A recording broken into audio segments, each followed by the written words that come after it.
kupas tuntas ya. Kupas tuntas materi kita hari ini. Oke, teman-teman, berikut adalah agenda kita hari ini. Ya, yang pertama adalah opening remarks. Oke. Oh ya, Irin akan infokan ke teman-teman gitu ya bahwa PPIO hari ini juga mau bagi-bagi hadiah 5 buku. Wah, ini keren banget nih teman-teman ya. Jadi agenda yang berikutnya adalah sharing session kuliah di Jepang dengan beasiswa Max U2U. Dilanjutkan dengan Q&A session dan kita ada ice breaking di sini ya. Jadi nanti kita mau bagi-bagi hadiah 5 buku. Ayo belajar bahasa Jepang. Jadi agenda yang berikutnya adalah sharing session kuliah di Jepang dengan beasiswa Max U2U. Oke. Dan Q&A session dan suara saya double ya. Oke. Oh iya, buat teman-teman yang ingin bertanya bisa langsung ya pada sesi Q&A session, teman-teman bisa bertanya langsung di kolom chat, baik di Instagram maupun di Zoom meeting kali ini. Kemudian kita ada ice breaking, kemudian juga kita ada certificate announcement buat teman-teman yang ingin mendapatkan sertifikat dari PPIO ya. Teman-teman nanti akan diinformasikan sesuatu gitu ya. Oke, dan terakhir adalah closing remarks. Oke, so keep stay tune di acara PPI Okayama Online Sharing hingga 90 menit ke depan. Oke, agenda selanjutnya adalah sharing session kuliah di Jepang dengan beasiswa Max U2U. Nah, agenda, kita akan mungkin teman-teman bertanya-tanya ini Max U2U itu kayak gimana sih, terus gimana cara dapetinnya gitu, terus benefitnya apa gitu ya. Oke, sudah hadir narasumber kita, tapi sebelum itu teman-teman, Irin akan bacain ini ya, education dari narasumber keren kita pada malam hari ini ya. Itu ada Mbak Penny Astrini Noto Darmojo. Halo Mbak Penny, apa kabar? Baik. Well, teman-teman, jadi Mbak Penny ini adalah lulusan S1 dan Master Degree of Science in Biology di ITB ya, Mbak Penny ya. Kemudian beliau juga S3, udah S3 masih muda, masih single ya, belum nikah ya Mbak Penny ya. Dan beliau sudah S3 lulus S3 di Okayama University gitu ya. Nah, experience-nya juga banyak banget. Ini keren banget nih narasumber kita hari ini ya. Di 2015 sampai 2016 beliau memiliki experience harvesting audit Sugar Group Company ya. Oke, luar biasa sekali. Dan 2017 sampai sekarang nih, beliaunya udah masih muda, udah jadi dosen dong teman-teman. Aduh, keren banget ya. Dan di ITB, guys. Oke, dan juga saat ini di 2021 sampai 2022 beliau menjadi melaksanakan part-time researcher di Graduate School of Environmental and Life Science di Okayama University. Oke, halo Mbak Penny. Halo juga Mbak Irin. Oke, mungkin karena Irin dari Jawa jadi Mbak ya. Tapi Mbak Penny ini di sini tuh sering dipanggil Teh Penny begitu ya. Kumaha Damang? Enggak ya. Enggak ya. Okay. Alhamdulillah. Damang ya. Alhamdulillah. Oke. Oke, langsung aja Teh Penny. Mungkin teman-teman ini udah pengen tahu gimana apa sih itu Max U2U dan gimana cara dapetinnya, dan experience dari Mbak Penny ini sangat dinantikan teman-teman juga nih, termasuk saya gitu ya. Oke, saya stop sharing. Oke, saya stop sharing. Monggo Mbak Penny. Oke, sebentar ya. Mas.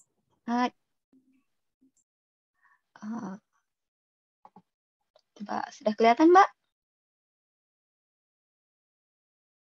Oke. Terlihat. Sip. Begitu saya mulai ya. Bismillahirrahmanirrahim. Ya, selamat malam, teman-teman. Sekarang saya akan presentasikan tentang sharing saya belajar di Jepang dengan beasiswa Max U2U. Nah, mana ini? Kenalan dulu seperti tadi yang sudah dibilang Mbak Irin.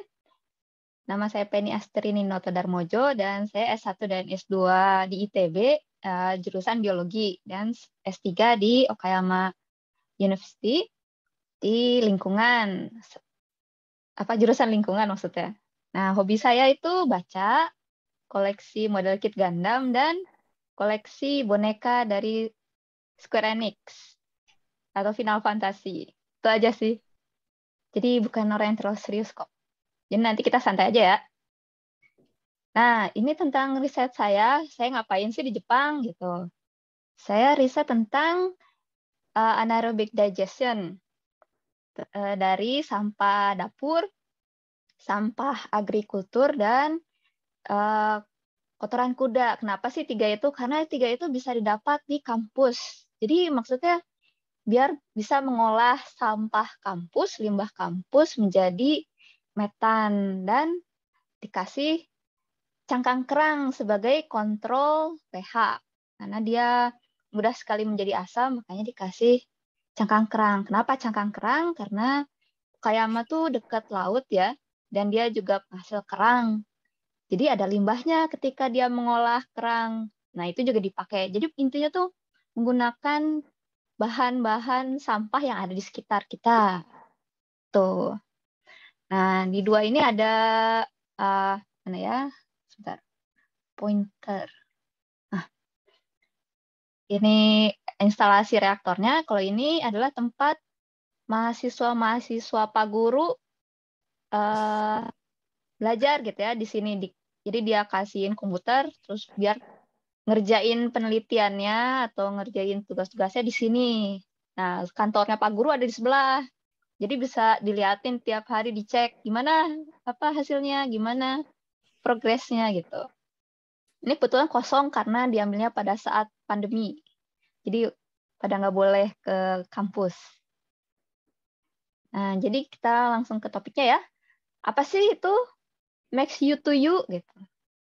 Jadi Max sendiri itu adalah Kementerian Pendidikan, Budaya, Olahraga, Sains, dan Teknologi Jepang. Nah, ini Max logonya ya. Jadi dia mengadakan program beasiswa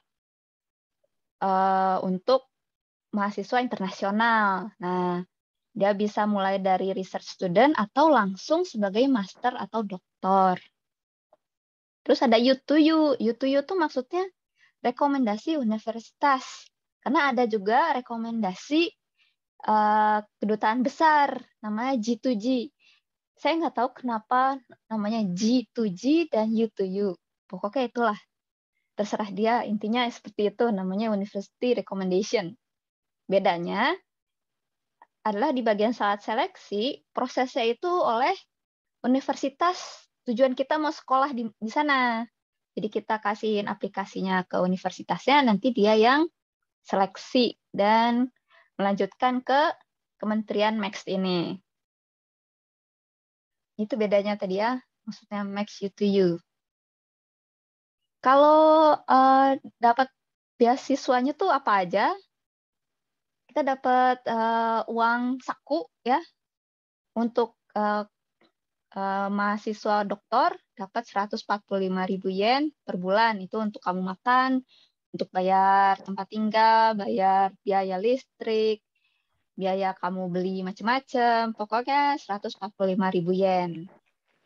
Terus juga dikasih, dibayar ini, kamu pergi dari Indonesia ke Jepang. Dan setelah kamu selesai, dibayarin juga tiket dari Jepang ke Indonesia.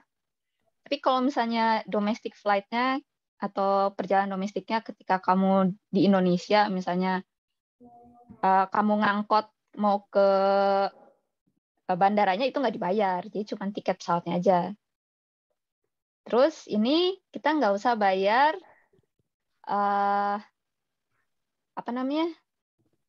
uang sekolah dan uang pendaftaran masuk. Jadi nanti dibayar sama beasiswanya. Setelah itu tidak ada ikatan dinas. Mungkin beberapa beasiswa itu mensyaratkan setelah kita lulus harus bekerja di mana selama berapa tahun gitu kita kuliah. Nah, sedangkan ini tidak. Jadi kita toh cuma disuruh belajar, terus ya udah pulang sana, bye bye, makasih ya udah belajar di sini gitu. Itu aja untuk apa aja yang kita dapat dari apa aja yang didapat dari beasiswa Max U2U ini. Nah, jadi gimana sih itu awalnya? Jadi pertama saya tuh cari pembimbing. Nah, cari pembimbing tuh ada 2 cara ya. Pertama, kamu bikin proposal riset kamu. Terus cari yang sesuai dengan proposal riset kamu tuh, aku mau riset tentang apa, cari universitas dan yang ada lab-nya juga sama-sama riset tentang hal tersebut. Terus siapa sih profesornya atau dosennya yang di lab itu gitu. Begitu baru dikontak. Tapi kalau saya tuh mulainya dari pembimbingnya karena saya ditawarin oleh dosen di ITB juga, kamu mau nggak sekolah di sini sama profesor ini gitu. Apa dia lagi nyari mahasiswa nih. Nah, terus saya cari tahu Pak Profesor ini tuh tentang apa sih risetnya? Oh, tentang ini.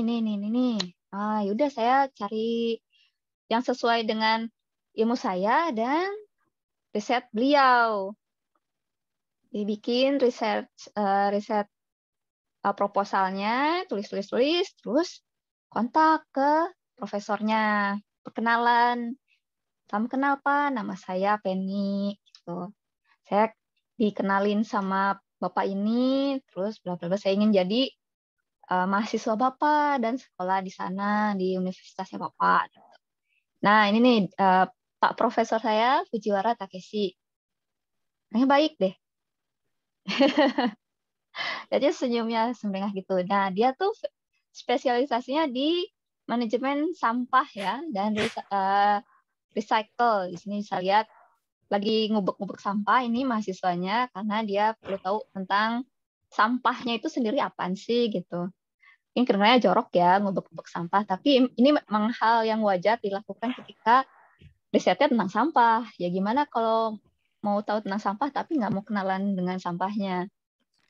Ya, ada tentang sampah biomas. Nah, karena saya urusannya biologi, jadi saya fokus sini. Benar recycling dengan sampah biomasa. Nah, beliau juga meneliti tentang manajemen sampah ketika ada bencana, misalnya banjir atau gempa, ada longsor, kan misalnya rumahnya jadi rusak atau ya ada barang-barang yang rusak karena banjir. Nah, itu kan mau dibuang jadi tapi jumlahnya lebih banyak. Nah, itu gimana caranya manajemen sampahnya itu diangkutnya gimana yang biar cepat terkendali gitu. Nah, jadi ini labnya Pak Fujiwara Takeshi. Nah, di sini saya bikin berdasarkan penelitian beliau, saya buat research proposal. Kemudian, nah ini adalah proses aplikasinya, timeline-nya. Ya, gimana sih? Jadi sebelum submit, ya tadi kenalan ya. Saya kenalan ya sebenarnya di awal-awal Januari, udah ngobrol juga. Kenalan. Ada sini. Udah kenalan, saya ngobrol tentang risetnya. Udah gitu saya submit aplikasinya pakai dikirim ya dengan apa itu surat internasional itu apa sih? Yang ngirim dokumen cepat lah, express mail untuk internasional gitu ke sana ke universitasnya karena memang harus submit langsung ke universitas. Nah, jadi saya minta tolong beliau tolong isi ini aplikasinya. Aplikasinya apa aja sih? Nih, aplikasinya ada ya form aplikasinya, proposal riset, CV saya, foto saya kayak apa. Lalu ada rekaman achievement. Achievement nih, ini penting banget. Karena saya sempat dikasih tahu lewat email, kamu nilainya tinggi ya, tapi kok kamu achievement-nya dikit gitu. Saat itu saya achievement-nya cuma 1 di DINS apa itu? DINS Award sama satu publikasi. Itu dibilang dikit. Jadi mungkin bisa dipikirkan untuk teman-teman yang ingin apply gitu dan masih dalam proses sebelumnya, ternyata achievement itu adalah nilai plus banget selain ngelihat dari akademik kamu, nilai kamu kayak apa. Nah, sepertinya ya sampai dibilang gitu berarti penting banget ya. Sampai dibilangin sama Pak gurunya, kok kamu achievement-nya dikit banget. Terus ada paspor, ya seperti biasalah, ini jasa, transkrip, nah lagi nih sertifikat apa, kamu ikut pelatihan apa, kamu ikut untuk sertifikasi jadi kemampuan apa gitu, itu juga penting. Terus surat rekomendasi dari dekan atau kepala departemen tempat kalian sekolah. Terus ini pledge itu ya ini aja sih janji kalau kamu bakal sekolah dengan baik di sana. Gitu. Sama ada sih satu saya tulis adalah sertifikat bahasa. Kalau kamu bisa bahasa Jepang, JLPT atau Noryoku Shiken level 2, kedua itu tingkat kedua paling tinggi, itu oke. Atau bisa bahasa Inggris, IELTS, apa. Nah, itu tergantung dari tiap masing-masing universitas. Jadi perlu dicek juga ke website universitasnya atau bisa tanya ke bapak atau ibu gurunya apa sih yang diperlukan biar nggak salah. Nah, udah kirim. Dan sekitar bulan Maret, bulan Mei itu saya dapat hasilnya kalau saya tuh diterima sama universitasnya. Jadi dia seleksi tuh dari tiap berkas yang masuk ke universitasnya, dan dia cuma punya kuota berapa orang gitu setiap universitas.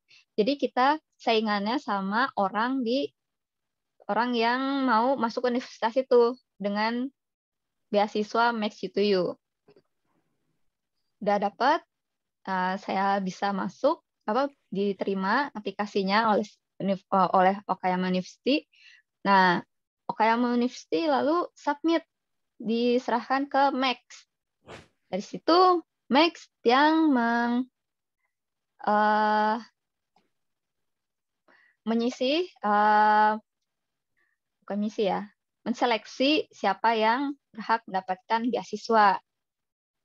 Nah, itu hasilnya di bulan Juli. Bulan Juli saya dapat, lalu setelah itu saya harus buat visa siswa ya ke Kedutaan Besar Jepang di Indonesia. Di Jakarta saya ngurusnya biar bisa pergi bulan September karena kuliahnya mulai bulan Oktober. Seperti itu kira-kira perjalanannya. Jadi setengah tahun lebih ya. Oke, nah kemana sih saya pergi? Saya pergi ke Okayama. Mungkin ini kota yang belum terlalu dikenal ya. Biasanya orang luar negeri taunya kalau bukan Tokyo, Kyoto, Osaka, the big three. Nah, tapi ini Okayama, dia terkenalnya sebagai Land of Sunshine. Karena dia cerah. 277 hari dari setahun. Ini sekitar 75% kayaknya. 75% cerah terus. Dan suhunya tuh ya sekitar inilah, nggak nyampe 35 secara rata-rata ya. Dan paling rendah itu nggak sampai 0 derajat. Jadi tuh bilangnya agak ramah iklim di Okayama. Lalu di sini di mana sih tempatnya? Di ini Kepulauan Jepang ya. Okayama tuh sini dekat Kyoto. Bentar, aduh. Kyoto ada sebelah sini, dekat Himeji, dekat Hiroshima, Osaka. Dan makanya dia dibilang kayak kota penghubung di bagian Jepang Barat. Jadi mau ke tadi 2 dari Big Three, Kyoto dan Osaka itu lumayan dekat. Jadi bisa juga jalan-jalan ke Hiroshima atau Himeji. yang terkenal oleh Himeji Castle-nya. Lalu dia juga ada Seto Inland Sea, banyak pulau-pulau, dan dia dilindungi oleh pulau ini. Jadi bahaya tsunami itu kecil kemungkinannya karena ombak besarnya sudah ditahan. Lalu kenapa saya pasang ada patung Momotaro di sini? Karena Okayama itu dikenal sebagai kota tempat berasalnya legenda Momotaro. Jadi banyak sekali patung-patung Momotaro atau ikon-ikon Momotaro di penjuru kota Okayama. Ya, Okayama nih. Dan Momotaro. Jadi sepertilah Okayama. Nah, untuk sehari-harinya saya ke kampus, ke gedung ini. Ini gedung tempat laboratorium tempat saya belajar.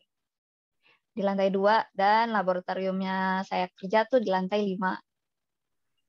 Sehari-harinya saya bangun, pergi ke kampus, naik sepeda, melakukan riset, terus selingi kalau lapar makan siang atau makan pagi, atau kadang digabung. Terus lanjut, terus sampai sore atau sampai malam, terus pulang ke rumah, tidur. Terus nanti bangun lagi, pergi kampus lagi.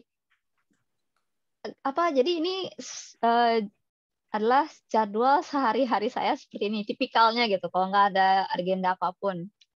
Dan perlu diketahui bahwa tidak ada yang namanya tanggal merah di kalender lab. Jadi kalaupun kalian lihat kalendernya orang Jepang gitu ya, oh ini sekarang libur ini atau libur apa gitu. Oh kalian masih ada riset, ya udah, berarti itu tidak libur gitu. Atau misalnya dalam satu semester gitu, oh ini sedang libur musim panas, ada libur musim dingin, libur musim apa. Kalau masih ada yang harus dikerjain, kerjain. Nggak ada itu namanya libur. Nggak ada bilang ke Pak gurunya, loh kan libur Pak, gitu. Nggak ada itu. Kalau ada yang harus kerjain, kerjain. Kecuali emang kampusnya lagi ditutup karena ada ujian misalnya. Ujian masuknya kampus ini. Jadi untuk menghindari ada kecurangan, kampus ditutup untuk umum. Seperti itu. Atau untuk mahasiswa-mahasiswanya. Dan seperti itu. Tapi jangan takut karena saya di sini tuh nggak cuman penelitian aja, nggak cuman belajar aja, tentunya juga makan-makan. Ini berbagai foto makan-makan bersama teman saya. Nih ada piknik, bikin nabe. Ini pas musim semi, ngelihat sakura sambil makan-makan, sambil ngegrill daging di dalam apartemen teman, pokoknya makan-makan. Atau misalnya habis puasa, habis lebaran, kita makan-makan bareng juga gitu. Ya, intinya makan-makan bareng gitu. Selain tentang makanan ini ya, jadi terbiasalah dengan yang namanya soyu dan menggunakan sumpit. Mungkin kalau di sini bagi orang Indonesia tidak terlalu asing ya. Kalau misalnya makan dengan sumpit, bisalah gitu. Kadang-kadang ada kan, misalnya kalian jajan mie gitu, pakainya sumpit. Atau makan apa itu? Siomay enggak ya? Ya itulah. Jadi tidak terlalu asing, beda mungkin dengan orang atau mahasiswa dari negara lain yang baru pertama kali lihat yang namanya sumpit atau menggunakan sumpit. Jadi mungkin agak kesusahan. Terus juga ada yang namanya toko online, kita bisa online shopping, atau toko barang impor yang menjual bumbu-bumbu Indonesia atau Indomie, super mie, mie instan Indonesia. Jadi kalian mungkin kalau kangen ya sama micinnya Indonesia, bisa tuh beli di tempat-tempat seperti itu. Jadi jangan takut, ada kok yang bisa mengobati kerinduan tentang makanan kita di sini. Dan untuk bagi yang Muslim ya, jadi yang namanya makanan halal atau restoran halal itu ada di sini di Okayama, di Jepang, tapi jarang. Paling ada Muslim friendly restoran. Jadi dia tidak menggunakan bahan dasar dari babi, tapi dagingnya tuh bukan halal atau dipersiapkan dengan halal gitu. Tapi nggak ada babinya atau nggak ada alkoholnya. Dan biasanya tuh dia ini prefektur Okayama tuh dia berusaha gitu untuk menjadi kota yang friendly bagi orang-orang Muslim. Nah, dia pakai kayak stiker ini di restorannya. Kemudian berusaha mungkin kita coba kalau untuk ngecek ya, bisa kita cek sendiri. Jadi tapi tulisannya itu kan dengan kanji dan katakana, ya paling tidak hafalkan yang bahan-bahan yang menurut kalian tidak halal gitu. Seperti misalnya nih kanji untuk babi gitu ya. Nah, seperti ini kanjinya. Jadi kalau ada tulisannya di situ di ingredients, di komposisi, ya udah berarti nggak bisa ini dimakan, taruh lagi. Atau gelatin, seperti itu baca. Jadi perlu dicek gitu. Atau mungkin bisa cek di sini, situs ini dia ada yang berbaik hati, volunteer mengecek, oh nelpon ke pabriknya kalau makanan ini halal atau tidak, seperti itu. Dan mungkin ada juga yang terbiasa dengan makanan yang mentah seperti ini, sushi atau sashimi. Kalau saya sih suka ya, tapi mungkin ada beberapa orang yang nggak suka. Ya itu aja, ya pinter-pinter aja cari makanan di sini. Nah, terus juga jangan lupa jalan-jalan, guys. Tahu nggak? Pertama kali saya ketemu sama Pak Guru, yang saya dikasih sama Pak Guru adalah brosur jalan-jalan sekitar Okayama. Jadi intinya adalah ya belajar keras, tapi juga jangan lupa main. Ini di Takahashi, tempatnya kastil tertinggi di Jepang, ya. Jadi bisa melihat ada awan di atas dan ada awan di bawah. Ini maskotnya Sanjiro-chan, kucingnya lucu. Ini gambar foto perpus di Okayama University dengan pohon yang mulai berubah warna merah karena lagi musim gugur, atau misalnya kalian bisa melihat hamparan bunga matahari banyak banget. Saya nggak nyangka bisa sebanyak itu bunga mataharinya. Tapi itu juga panas di sana tempatnya karena musim panas, tapi nikmati saja. Dan jangan melihat sini yang terkenal adalah Kastil Okayama light up ketika di musim panas, jadi kelihatannya keren banget. Dan jangan lupa melihat bunga sakura di musim semi. Malam-malam bagus, siang-siang bagus, kapan aja bagus. Dan di sini juga waktu itu sebelum COVID ya, ada pawai orang-orang di Okayama namanya menari uraja namanya. Jadi dia pawai sambil menari panas-panas musim panas gitu. Tapi tetap semangat dan orang-orang juga asik lihatnya. Pokoknya menarik sekali guys. Semoga kalau misalnya kalian ada yang sekolah di sini dan bisa jalan lagi, bisa melihat pawai uraja ini nantinya. Karena di akhir-akhir kita juga diajakin nari guys. Asik deh. Nah, untuk jalan-jalan ini biasanya naik sepeda ya di sekitaran kotanya. Untungnya saya tinggalnya di Okayama, di kota Okayama yang datarannya tuh sangat datar, daratannya sangat datar. Jadi nggak capek naik sepeda. Saya sangat bersyukur akan hal itu. Atau kalau misalnya nggak bisa naik sepeda, bisa naik bus atau naik kereta. Naik bus sih untuk dalam kota, ke tempat-tempat lainnya, ya seperti biasa naik kereta. Jadi mungkin jadi sedikit olahraga ya dengan naik sepeda atau jalan. Tidak ada lagi naik ke warung, cuman mau jajan pakai motor. Harus jalan atau naik sepeda, guys. Nah, selain jalan-jalan, ini juga ada kegiatan bersama PPI Okayama. Nah, ini ada kampus bazar, kita buka stand kedai Indonesia. Kita jualan makanan Indonesia, walaupun cuma yang sederhana aja, bakso atau mie goreng, tapi ternyata banyak juga peminatnya. Nah, ini pada ngantri ya, mau ngeliatin apaan sih ini kedai Indonesia gitu. Ini juga sebelum COVID ya.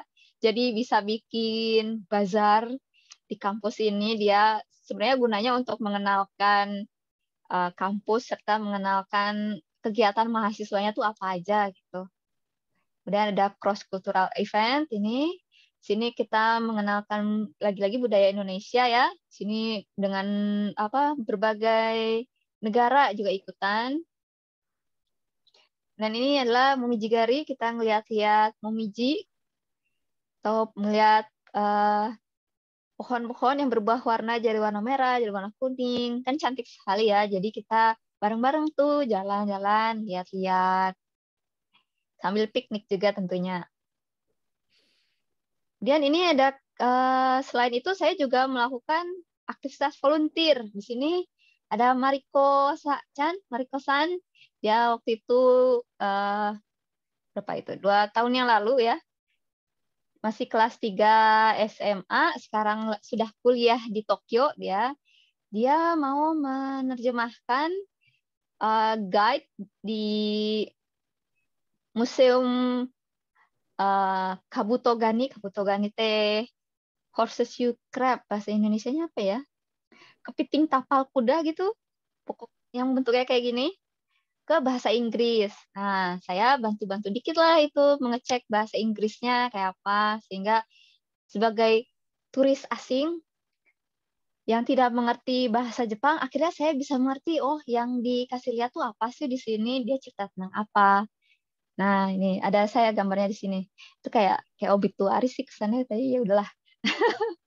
Saya dikasih kado boneka Kabutogani sama gelas sebagai ya terima kasih ya udah bantuin seperti itu. Kemudian juga ada kelas bahasa Indonesia. Ternyata masih ada yang mau belajar tentang bahasa Indonesia di Jepang gitu. Kadang ada yang masih muda, yang ada mungkin dia mau belajar bahasa Indonesia karena akan kerja di Indonesia. Ada juga yang pensiunan karena dia pernah bekerja di Indonesia dan dia suka gitu dan masih ingin mengingat-ingat kembali kemampuan bahasa Indonesianya, makanya mereka ikut kelas bahasa Indonesia. Ini mengajar tentang bahasa Indonesia dan itu membuat saya kepikiran lagi kenapa ya kita pakai bahasa Indonesia seperti ini gitu. Karena pertanyaannya tuh suka menarik-menarik gitu. Emang biasanya dipakai kata inikah itu di kehidupan sehari-hari gitu. So, akhirnya saya mengajarkan kata-kata gaul, nggak tahu deh sebenarnya saya ini mengajarkan bahasa Indonesia yang baik atau tidak gitu. Tapi semoga mereka senang sih. Nah, kemudian pas COVID, pandemik, akhirnya apa-apa online kayak sekarang ya. Kelas online, konferensi online, seminar online. Padahal waktu itu sempat katanya mau ada konferensi ke Hokkaido, konferensi ke Beijing. Padahal kalau nggak COVID bisa tuh jalan-jalan ke sana. Tapi sayang tidak bisa karena pandemi, jadi bisanya online saja. Oh iya, jadi wajib bagi mahasiswa internasional untuk terutama yang doktoral untuk ikut konferensi untuk mempresentasikan penelitian kita gitu. Nanti terus hasil penelitian dipublish. Bagi laboratorium saya minimal harus mempublikasikan 3 paper, 3 artikel penelitian. Tapi itu tergantung masing-masing lab. Ada juga yang cuma 1. Tapi wajib pokoknya harus ada publikasi. Tuh. Wow, sudah S3. S2 belum perlu, tapi tetap diminta untuk mengikuti yang namanya konferensi atau seminar. Ya, wajib masker dan sempat kampus itu ditutup untuk semua mahasiswa, ya, untuk menghindari ya itu penyebaran COVID. Untungnya setelah berapa bulan gitu ya, sebulan 2 bulan, akhirnya saya dapat izin karena bagi mahasiswa S3 harus penelitian gitu dan sebagian besar harus pergi ke lab karena ya bahan penelitiannya di sana. Tidak mungkin kan saya bawa-bawa reaktor itu balik ke apartemen saya, kan nanti bau gitu. Nah, jadi Pak Guru saya apa ya, susah payah dia meminta izin ke kampus, tolonglah mahasiswa saya bisa ke kampus untuk penelitiannya dia gitu. Terus kasih deh. Ini sengaja saya ketika lockdown yang nggak boleh kemana-mana, saya nanam tomat. Nah, lumayan lah dapat tomat tuh untuk makan. Oke. Nah, tentang beasiswa itu sendiri ya. Jadi menurut saya sih kalau mau dapat informasi tuh nanya. Pertama nanya ke pembimbing kalian atau ke dosen kalian, siapa aja gitu. Pak, Bu, ada info tentang beasiswa nggak ya? Gitu. Atau apa kenal nggak dosen atau pengajar dari universitas ini gitu, bisa kenalin ke saya nggak, lagi nyari mahasiswa nggak ya gitu. Saya ingin kuliah di sana gitu. Karena kemungkinan mereka memiliki koneksi yang lebih luas. Jadi positifnya kita juga bisa lain dikenalin. Jadi kan nggak tiba-tiba ya, misalnya Pak Guru itu dapat email, ini siapa gitu, nggak kenal, terus dicuekin gitu ya, karena mungkin juga dia sibuk, oh nggak kenal, mungkin nggak penting kali ya, terus skip aja. Jadinya kalau misalnya udah kenal, oh ya ini si Pak ini dari universitas ini, waktu itu saya pernah ketemu, pernah melakukan penelitian bersama, ada apa nih gitu. Oh, ternyata mau ngenalin ada calon mahasiswa, siapa sih gitu. Terus juga, oh ya saya udah kenal banget nih sama Bapak atau Ibu ini. Oh mungkin mahasiswanya oke juga ya. Mahasiswanya oke juga ya, ya udahlah. Apaan sih gitu, siapa sih? Jadi lebih mau untuk consider atau mempertimbangkan gitu kamu sebagai calon mahasiswanya dia. Tapi kita juga jadi ada ekspektasi gitu dari calon pembimbing kita di sana. Kan udah dikenalin, terus mungkin orang yang ngenalin kita tuh uh, punya reputasi yang bagus gitu. Jadi ini pasti juga pinter nih anak gitu. Jadi kita harus juga apa ya, jaga nama baik gitu dari yang siapa yang mengenalkan kita. Nanti kalau mau ini anaknya nggak bener nih gitu, nggak mau lagi menerima mahasiswa dari dia atau dari kampus ini.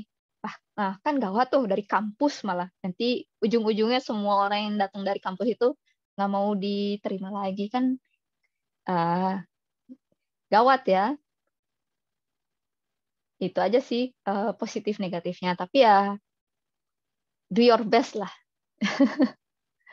Dia tentang beasiswa, selain dari ya, dosen kamu sendiri, cari aja di websitenya. Memang sih rata-rata ya, karena di Jepang, jadi mereka ya pakai bahasa Jepang. Terus kita susah bacanya. Ada sih yang mereka buat versi bahasa Inggrisnya, tapi kadang-kadang dia kurang lengkap gitu dibandingkan versi bahasa Jepangnya. Jadi bisa tuh kita pakai Google Translate gitu. Dia ini tentang apa sih isinya. Oh, yang di Okayama tadi kebetulan mereka udah cukup lengkap tuh buat versi bahasa Inggrisnya. Jadi saya nggak kebingungan mencari tahu tentang Pak Fujiwara itu seperti apa. Fujiwara Sensei itu penelitiannya apa gitu. Kemudian ada lagi info beasiswa bisa dari JASO, dari website Max-nya sendiri, website Studi in Japan, atau dari kampusnya. Kampusnya juga dia ini sangat apa ya, sangat mau membantu sekali gitu untuk orang-orang yang mau sekolah di sana. Dia support, kasih informasi, ada beasiswa ini, ada beasiswa itu gitu. Bagi yang mau apply bisa tanya informasinya ke mana. Jadi tiap kampus, website kampusnya sendiri dia juga ada informasi beasiswa. Ya, selain dari pembimbing kalian atau dosen kalian atau guru kalian. Kemudian kalau misalnya selama ini kalian juga udah rajin nih ya ikut macam-macam kegiatan yang ada kalian misalnya menang ikut lomba apa atau ikut pelatihan apa gitu ya. Nah, itu sangat membantu gitu untuk kalian lolos apply beasiswa ya tadi ya. Terutama kalau untuk yang kalian dokter itu udah punya paper yang dipublikasikan. Jadi, oh kamu rajin riset nih dan ada hasilnya gitu yang bisa dilihat. Jadi publikasi itu pentingnya di situ gitu ya. Bukti bahwa kamu adalah researcher yang produktif gitu. Kok nanti kalau misalnya sekolah di sini kamu nggak orangnya mungkinan besar nggak ongkang-ongkang kaki, kamu produktif bisa hasilin penelitiannya jalan gitu. Seperti itu. Dan apply. Jadi kamu apply ke sini, apply ke sana gitu. Jangan cuma satu terus tungguin gitu. Kalau misalnya ada informasi lagi, apply. Informasi kemana? Apply. Coba aja nanti siapa yang dapat gitu. Karena saya juga seperti itu. Karena sebelumnya saya coba apply yang G2G nggak dapat. Apply Fulbright nggak dapat. Apply ini dapat ternyata. Ya udah, alhamdulillah. Seperti itu. Ya, jadi itu saja dari saya. Terima kasih atas perhatiannya. Stay safe and stay healthy ya. Oke. Saja saya Oke. dari saya. Oke, terima kasih Mbak Penny, luar biasa sekali penyampaiannya pada malam hari ini. Oke, buat teman-teman yang mau bertanya, bisa langsung di kolom chat box di Zoom atau di Instagram ya. Nah, oke, sambil nunggu pertanyaan teman-teman nih, aku mau ada pertanyaan nih buat Mbak Penny ya. Oke, Oh ya pas ya ya pertama Pak. kali Mbak Penny datang nih ke Jepang, sempat mengalami culture shock nggak sih? Apa ya culture shock-nya ya ke Jepang pertama kali? Hmm. Apa ya? Nggak tahu sih. Saya kan suka Jepangan ya, suka anime dan komik. Jadi saya udah tahu belajar dari sana sih. Oke. Culture shock apa ya? Paling ketinggalan kereta pernah. Jadi ternyata emang Oke. harus on time orangnya. Oke. Itu aja sih Mhm. paling. Oke. Terus awalnya berarti kalau pas awal-awal itu persiapan untuk language bahasa Jepangnya juga sudah itu ya, udah Oh, cas gitu ya. oh enggak sih. Kalau saya mencoba gitu untuk Mhm. persiapan belajar bahasa Jepang Mhm. karena di sini ya. Oh ya mungkin itu Mhm. culture shock kali ya. Pertama kali kesini kan selama ini tahunya dari anime dan komik itu yang Mhm. sudah Mhm. diterjemahkan Mhm. ada Mhm. subtitlenya tuh. Udah ada Mhm. di sini tidak ada subtitlenya. Aduh dia ngomong apa gitu.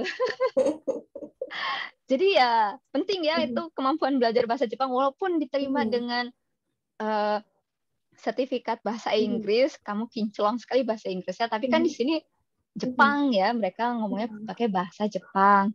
Jadi kalau Oke. bisa belajar bahasa Jepang, saya coba setahun les bahasa Mhm. Jepang, tapi ya itulah saya coba eh, tes yang Norokushikeng level 4 itu Mhm. yang kedua dari Mhm. bawah itu aja hampir-hampir tidak lulus. Jadi saya Mhm. masih agak ngaco juga sih ini bahasa Jepangnya.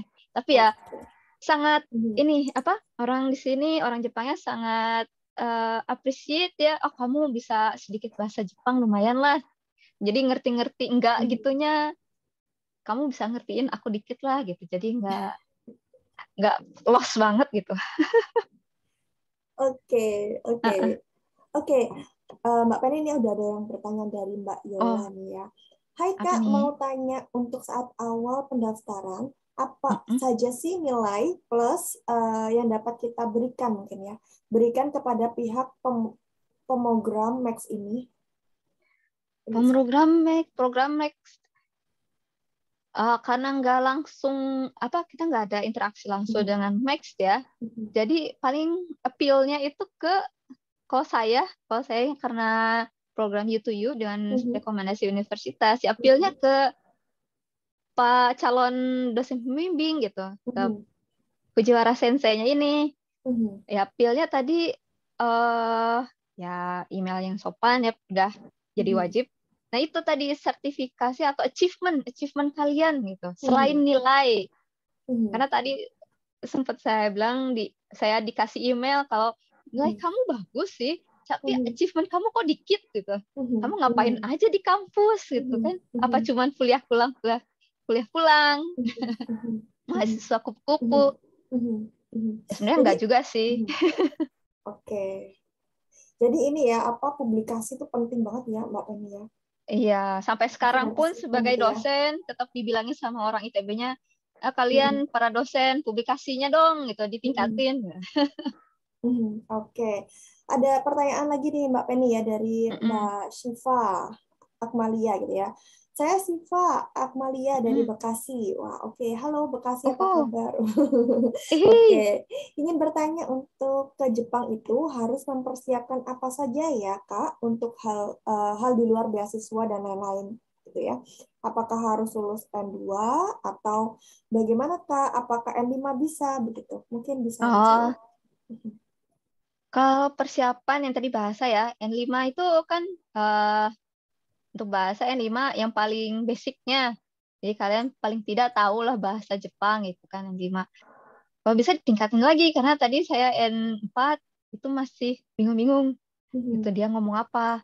Pak cuman bisa baca hiragana aja, kanjinya bingung. Ini apa lagi? Jadi kalau udah lulus N2 itu udah nyerocos sekali, istilahnya pera-pera ngomongnya. Selain bahasa, apalagi ya tadi makanan, siap-siap. Mungkin kan beda ya, Kak. Beda negara udah. Selain itu, siap-siap dingin, karena di sini ada musim dingin, walaupun nggak nyampe minus derajatnya.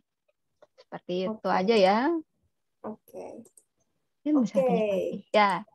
Oke, ada pertanyaan lagi nih dari Rifki dari S1 Elektro Unesa. Mau bertanya Bu Penny. Wah, ada banyak pertanyaan nih, Mbak Penny ya. Oke, yang pertama adalah ini satu-satu aja ya pertanyaannya, aku bacain ya. Dari Mas Rifki ini tadi ya. Untuk tahapan apply S2, apakah sama Mbak Penny? Tahapan apply S2. Kalau misalnya ini, menurut saya yang you to you ya, itu nggak berubah timeline-nya, kayaknya semuanya sama. Jadi ya tadi kita masukkan apply-nya ke universitas milih, universitasnya udah seleksi, dia masukin ke Max memberikan jawaban. Jadi yaudah memang seperti itu timeline-nya gitu. Dan mungkin memang lama, mungkin karena dia benar-benar milihnya, walaupun saya nggak tahu cara milihnya dia seperti apa gitu. Tapi ya menurut saya sih memang sudah seperti itu timelinenya dari Januari masuknya, dan mulai di Oktober karena memang semesternya itu dia mulai di Oktober. Oke. Nggak bisa bilang minta tolong cepetin dong, itu kayak bingung juga sih. Udah ini ya, kayaknya schedule-nya udah pakem begitu ya. Udah pakem dari sananya. Kayak susah sekali kalau di Jepang itu merubah sesuatu yang sudah lama seperti itu. Mungkin mereka dasarnya orangnya tradisional, jadi tetap aja kayak gitu. Kayak sekarang di Jepang tuh baru mulai e-money kayak gitu ya, aplikasi-aplikasi itu. Padahal mereka kayaknya udah yang paling teknologinya paling canggih, tapi mereka masih tradisional pakai uang cash gitu seringnya. Ya agak susah memang. Pertanyaan kedua dari Mas Rifki, apakah setelah kirim email ke profesornya terus ngobrol, setelah itu ada tes akademik lagi atau tidak nih, Mbak? Oh, di saya sih tidak ada tes akademik ya, paling wawancara. Jadi tahu dosen pembimbing kita orangnya kayak apa sih gitu, yang bakal jadi mahasiswanya. Ini wawancara aja biasanya tentang mau riset apa, kayak apa sih orangnya, kayak gini-gini. Saya sampai lupa saya di wawancaranya apa ya. Lupa deh. Tapi nggak ada tes. Kalau bagi saya, yang apply S3 ini tidak ada tes akademik sih. Mungkin kalau yang S2 atau yang mulai dari research student ada sebelum dia jadi itunya. Iya, benar banget Mbak Penny. Kan aku juga research student menuju S2 ya. Jadi kalau di S2 itu ada interview, ada juga tes entrance exam juga gitu. nanti untuk tesnya itu tergantung masing-masing masing-masing jenis tesnya itu tergantung masing-masing jurusan gitu ya. Kalau aku karena IT begitu ya, jadi ada tes programming, tes tulis gitu. Gitu. Ya mungkin kalau misalnya di sini ada tes mau masuk ke seni rupa, ada tes gambarnya kayak gitu-gitu lah. Jadi tiap-tiap jurusan ada beda-beda sendiri. Oke. Yang terakhir dari Mas Rifki nih ya, apakah publikasi jurnal gitu ya, masih jurnalnya di Indonesia gitu ya, bisa membantu ketika mau apply ke profesornya? Nilai kuliah ada yang jelek misalkan gitu Mbak Penny. Nah, jadi kamu nilainya ada yang jelek. Tapi terus apakah publikasi jurnal ini bisa membantu untuk apply ke profesornya gitu? Mungkin meskipun nilai kuliahnya ada yang jelek. Kayaknya kalau misalnya ada yang jelek tapi secara rata-rata bagus mah oke aja sih, dia nggak terlalu mungkin nggak terlalu dipilih-pilih, dia ngelihatnya kayak IPK gitu ya, kumulatif. Terus publikasi itu bagi dia kalau ngeliat anak ini apakah bisa melakukan riset, terus risetnya jadi ada hasilnya, terus kamu bisa komunikasikan, kamu share itu dalam bentuk publikasi artikel gitu. Jadi bedanya kamu main-main aja sama melakukan riset itu adalah kamu ada hasil catatannya yang kamu bisa bikin kesimpulan dari sana. Oh ya, hasil saya riset ini kesimpulannya tuh hipotesis saya di awal tuh benar atau salah karena apa, dan saya bisa tulis dengan baik sampai orang-orang bisa ngerti. Nah, itu kan publikasi seperti itu ya, ngasih tahu hasilnya. Kalau misalnya kamu kuliahnya oke, tapi kamu tuh nggak bisa riset, nggak tahu kalau antara kamu belajar cuman belajar, kamu ngerti bahannya, terus kamu lulus dari ujian, itu beda sama kamu melakukan penelitian sendiri gitu. Kamu melakukan ngeriset, melakukan percobaan, catat, terus cari tahu, itu beda sekali itu rasanya gitu melakukannya. Jadi dari situ juga tuh bisa jadi pertimbangan. Iya, benar banget. Jadi publikasi itu nilai plus-plus gitu ya Mbak Penny ya. Oke, dan tambahin lagi, jadi kalau untuk mau ke master nih Mbak Penny, sekarang itu ada kebijakan baru dari Max itu wajib harus lulus tes TOEIC atau English Proficiency begitu ya, minimal adalah B2. Gitu ya. Iya. Untuk bisa dapat scholarship Max. Oke, dari pertanyaan-pertanyaan yang udah ditanyain dari Zoom, Irin mau move ke Instagram nih Mbak Penny ya. Oke, udah banyak teman-teman yang sudah bergabung di sini. Terima kasih teman-teman di Instagram. Halo. Oke, dari Mbak Shaina gitu ya. Apa beasiswa Max itu untuk S1 atau S3? Beasiswa Max itu biasanya untuk S2 sama S3, tapi bisa mulainya dari research student. Jadi kamu tuh belum sebagai mahasiswa S2, S3. Jadi kamu itu selama misalnya 1 semesteran gitu misalnya ya, kamu belajar bahasa Jepang, kamu belajar untuk ujian masuk ke sana, atau bisa langsung kamu sebagai S2 dan S3. Kalau S1 itu mungkin ada program beasiswa lain kali ya, yang kalau nggak salah ada sih, kan perlu dicari lagi dari Kementerian Max ini, Kementerian Pendidikannya Jepang ini. Jadi kalau nggak salah sih ada. Dan di Okayama sendiri sih dia punya ada discovery program itu untuk anak S1. Bisa dicoba juga itu ya. Biar tahu. Oke, terima kasih. Nah, ini ada juga nih dari Instagram nih Mbak, dari Mbak Selfie begitu ya. Apakah di sana ada jurusan geologi S2? Gimana setahu Mbak? Geologi S2. Geologi S2. Oh, saya harus cari tahu dulu nih. Jadi di Okayama tuh ada di Okayama University ya. Tapi dia basicnya itu dari ini sih, kedokteran kalau nggak salah, dia buka ininya apa sih universitasnya. Ini mungkin ada ini ya, master course geological earth science nih. Mungkin bisa dicari di sana. Saya kurang main dengan jurusan-jurusan lain, cuman yang sekitar yang jurusan yang sama dengan saya di environment sama life science. Jadi mohon maaf saya kurang tahu semua course atau jurusan di sini.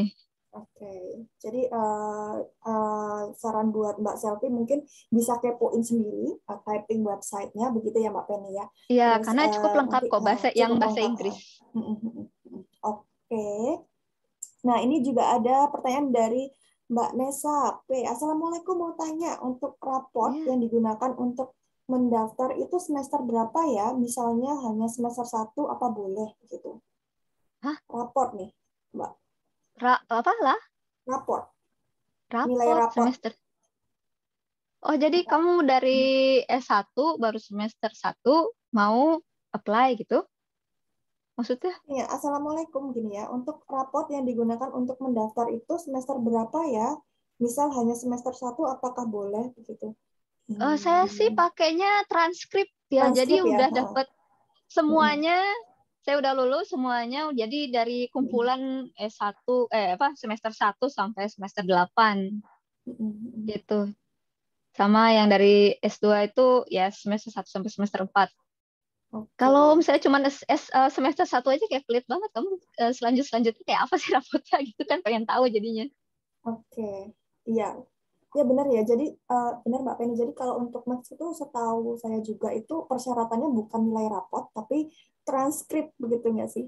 Transkrip gitu ya, transkrip dan juga ijazah begitu ya. Iya. Oke. Nah, bikin penasaran aja cuma semester 1. Iya, oke. Oke, bentar.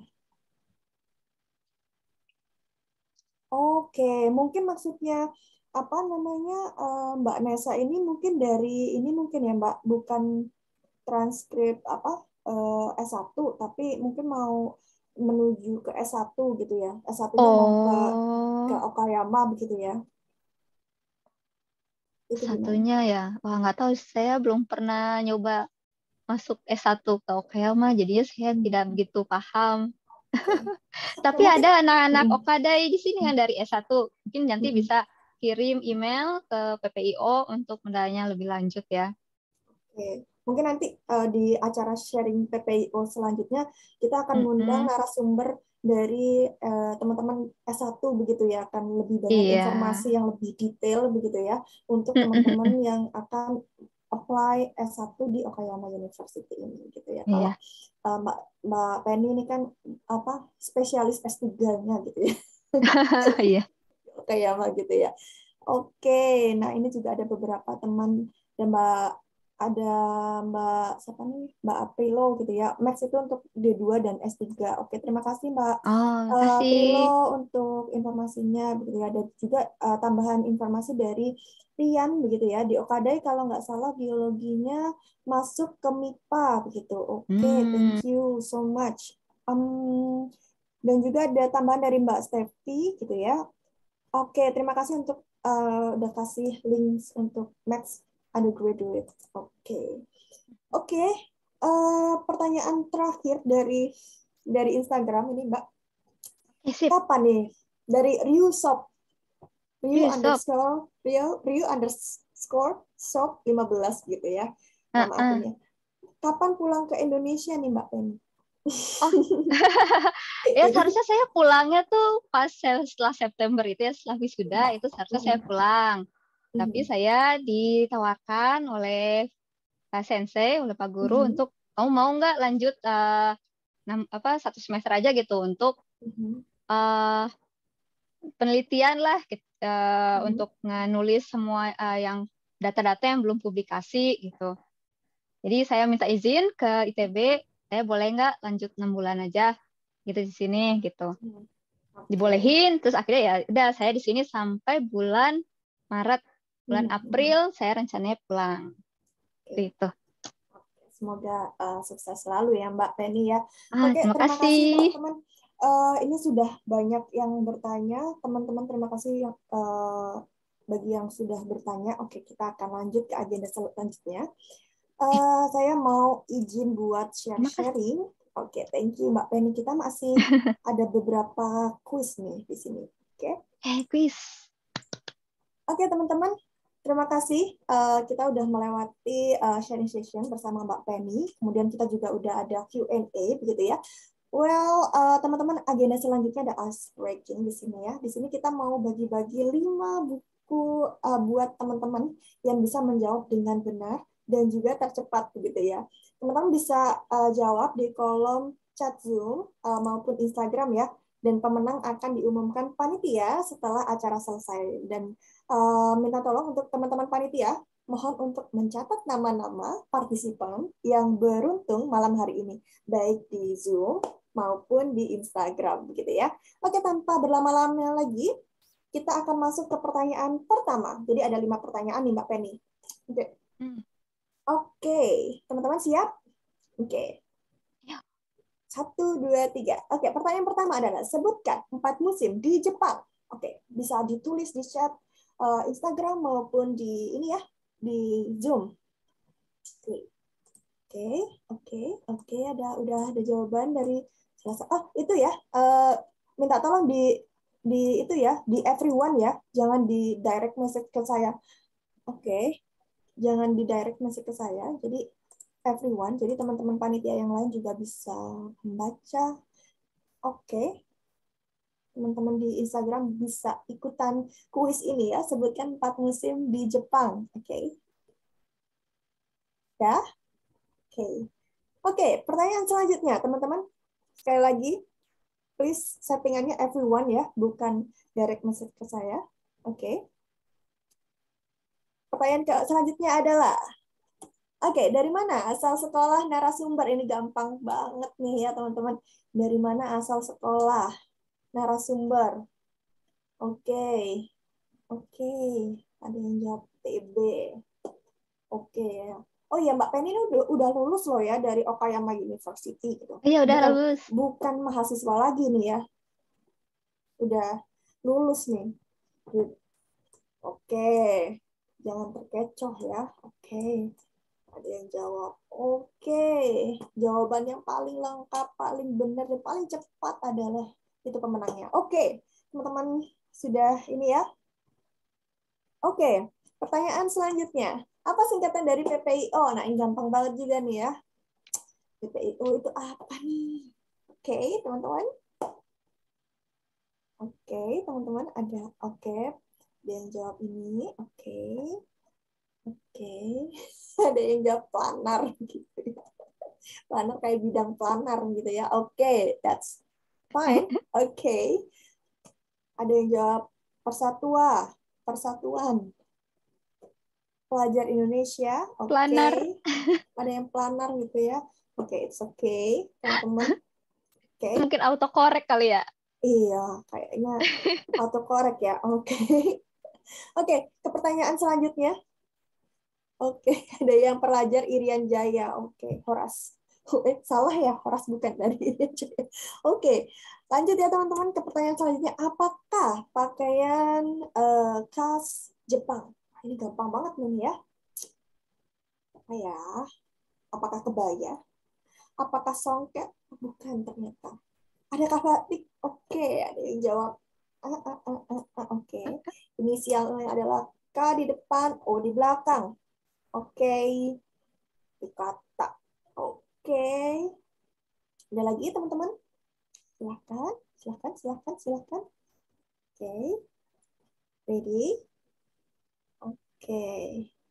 Yakuza. Ada yang Yakuza nih. Yakuza itu bukannya ini preman itu ya. Oke. Oke. Terakhir ya. Pertanyaan terakhir ya. Oke, teman-teman. Teman-teman siap ya. Untuk pertanyaan terakhir adalah, apakah nama bunga khas Jepang? Tadi di PPT-nya Mbak Penny juga udah ditampilkan tuh ya. Ya, bisa cantik di malam hari, bisa juga cantik di siang hari, begitu ya. Oke. Oke, gambatte kudasai. Oke. bunga bangke ada yang jawab. Bunga bangke ini ya, bunga apa itu namanya, Rafflesia itu ya berarti ya. Oke, terima kasih. Ada yang jawab Momiji. Oke. Oke, that's all the questions. Oke, terima kasih teman-teman. Give applause. Oke, teman-teman, untuk agenda selanjutnya adalah e-certificate announcements gitu ya. Jadi buat teman-teman yang ingin mendapatkan sertifikat gitu ya, bisa langsung mengirimkan email ke alamat berikut. Terang gitu ya, bisa email, keep kontak ya ke ppi.okayama.japan@gmail.com. Oke, teman-teman bisa di screenshot dulu begitu ya. Bisa kirim email ke ppi.okayama.japan@gmail.com untuk teman-teman yang ingin mendapatkan sertifikat dari teman-teman PPI di sini ya. Oke, sudah? Oke. The last one is closing remarks. Oke, teman-teman. Terima kasih Mbak Penny atas informasinya. Kemudian ini sangat informatif dan juga sangat bermanfaat sekali buat kami di sini dan juga teman-teman begitu ya. Oke, teman-teman juga terima kasih atas partisipasinya di malam hari ini dalam agenda PPI Okayama Online Sharing. Semoga bermanfaat dan nantikan event PPIO selanjutnya. Jadi atas nama panitia yang bertugas, saya Irin undur diri pada agenda hari ini. Sehat selalu dan wassalamualaikum warahmatullahi wabarakatuh. Waalaikumsalam. Bye-bye. Bye-bye. Terima kasih Mbak Penny. Sehat selalu. Terima kasih juga. Semoga lancar selalu urusannya. Mohon maaf tadi ada pertanyaan yang tidak terjawab. Oke, nanti bisa langsung kontak Mbak Penny ya. Oke, terima kasih. Terima kasih Mbak Irin, terima kasih PPIO, terima kasih teman-teman yang teman-teman udah join. Oke, teman-teman bisa lihat dari ini. Oke, nanti akan diumumkan oleh panitia ya untuk pemenang-pemenang, 5 orang pemenang ya yang sudah menjawab pertanyaan-pertanyaan kita pada hari ini. Oke, thank you. Bye-bye. Assalamualaikum. Bye-bye. Assalamualaikum.